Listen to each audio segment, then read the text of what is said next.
प्रयागराज के बराबर में कौशाम्बी जिले में पाल समाज की बच्ची के साथ जो अन्याय हुआ और उसमें जो पुलिसिया कार्रवाई, उस पर बहुत सारे सवाल खड़े हो रहे हैं। एक पक्ष कह रहा है कि हम पीड़ित हैं, दूसरा पक्ष कह रहा है कि हम पीड़ित हैं। ब्राह्मण समाज के लोग कह रहे हैं हम पीड़ित हैं। अब ये पता जाके लगेगा मौके पे कि कौन पीड़ित है। इसलिए मैं उन परिवार से मिलने के लिए पाल समाज के आया था, लेकिन पुलिस ने मुझे यहाँ रोक लिया और मुझसे कहा कि अभी लॉ एंड ऑर्डर की सिचुएशन अच्छी नहीं है, आप कुछ देर इंतजार कर लें, उसके बाद हम आपको जाने की इजाजत दे देंगे। मैं यहाँ इंतजार कर रहा हूँ पिछले 2.5 घंटे से, लगभग अब 2.5 घंटे होने को आए। मैं यहाँ इंतजार कर रहा हूँ कि मुझे वहां जाने की इजाजत मिले और मैं उस परिवारों की आवाज को उठा पाऊं, मैं जान पाऊं सत्य क्या है।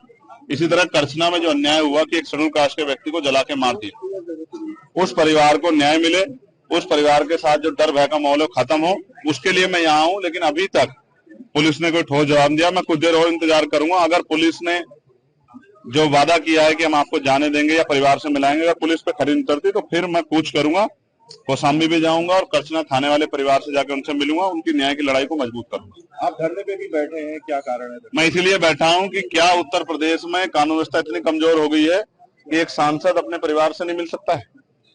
क्या हो गया उत्तर प्रदेश में? हम इलाहाबाद में, जहां पूरे उत्तर प्रदेश के लोग आते हैं न्याय मांग रहे हैं। हम तो लंबे समय से मेरठ में हाईकोर्ट की बेंच की मांग को भी उठा रहे हैं, लेकिन इलाहाबाद में इसलिए मुझे तो रोका गया। अपराधियों क्यों रोका गया? 500-700 पुलिस लगा के क्यों रोकना चाहते हो? क्या एक परिवार से नहीं मिलने की छूट दे सकते हो आप लोग? तो मैं तो कह रहा हूं मैं अकेला जाऊंगा, आपके साथ जाऊंगा, आप ले चलो, लेकिन मुझे मेरे परिवार से मिलाओ, मैं उनकी तकलीफों को जान दो। भी उस माँ से मेरी बात है, जो बच्ची की माँ, उन्होंने कहा मेरी बच्ची की हालत आके देखिए, हमारी हालत आके देखिए, हम यहाँ डर के साए में, हमारी मदद कीजिए, हमारी आवाज उठाइए। तो पुलिस मुझे क्यों रोक रही? क्या पुलिस किसी को छिपाना चाहती है? क्या पुलिस दबाव में काम कर रही है? मैं तो मानता हूँ पुलिस कभी दब नहीं सकती, लेकिन इस बात को जानना पड़ेगा कि सब क्या हो रहा है। मैं तो पुलिस का सबसे बड़ा हितैषी, सब जगह आवाज उठाता हूँ, पार्लियामेंट में भी आवाज उठाता हूँ, सड़क पर भी उठाता हूँ। उनकी 8 घंटे की ड्यूटी हो, उनको न्याय मिले, उनको जो वेतन विसंगतियां वो दूर हो, उनके साथ जो है जो बॉर्डर स्कीम है वो खत्म हो। लेकिन क्या आज पुलिस मुझे रोक के जो है क्या कानून का हनन नहीं कर रही, संवैधानिक जो अधिकार है उनका हनन नहीं कर रही? इसका जवाब भी देना चाहिए। और मैं मीडिया से कहूंगा कि पुलिस से पूछे कि वो मुझे क्यों रोक के बैठे। धन्यवाद। से पहले लाइव आए थे, आपने हाउस अरेस्ट की बात भी कही और सरकार ने भी कह रहा, क्या कुछ? उसी के बाद मुझे बाहर आके बैठना पड़ा, इसलिए लाइव आया कि मुझे जाना था कहाँ और मुझे लेके कहाँ गए।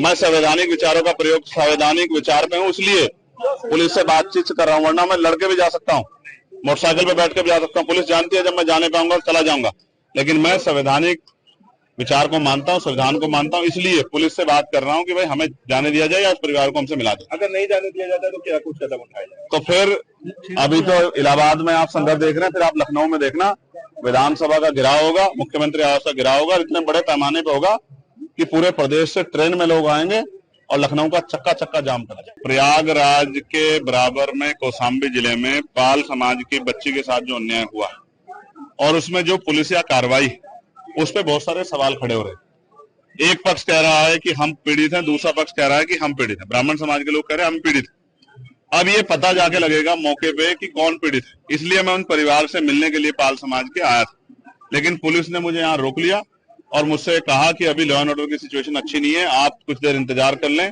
उसके बाद हम आपको जाने की इजाजत दे देंगे। मैं यहाँ इंतजार कर रहा हूँ पिछले 2.5 घंटे से, लगभग अब 2.5 घंटे होने को आए। मैं यहाँ इंतजार कर रहा हूँ कि मुझे वहां जाने की इजाजत मिले और मैं उस परिवारों की आवाज को उठा पाऊं, मैं जान पाऊं सत्य क्या है। इसी तरह करछना में जो अन्याय हुआ कि एक शेड्यूल कास्ट के व्यक्ति को जला के मार दिया, उस परिवार को न्याय मिले, उस परिवार के साथ जो डर भय का माहौल खत्म हो, उसके लिए मैं यहाँ हूँ। लेकिन अभी तक पुलिस ने कोई ठोस जवाब दिया। मैं कुछ देर और इंतजार करूंगा। अगर पुलिस ने जो वादा किया है कि हम आपको जाने देंगे या परिवार से मिलाएंगे, अगर पुलिस पे खरी उतरती तो फिर मैं कूच करूंगा, कौशाम्बी भी जाऊंगा और करछना थाने वाले परिवार से जाकर उनसे मिलूंगा, उनकी न्याय की लड़ाई को मजबूत करूंगा। आप धरने पे भी बैठे हैं, क्या कारण है? मैं इसीलिए बैठा हूं कि क्या उत्तर प्रदेश में कानून व्यवस्था इतनी कमजोर हो गई है कि एक सांसद अपने परिवार से नहीं मिल सकता है। अगर आप ये वीडियो YouTube पर देख रहे हैं तो हमारे चैनल को सब्सक्राइब कर बेल आइकन दबाएं और Facebook पर देख रहे हैं तो हमारे पेज को लाइक करें।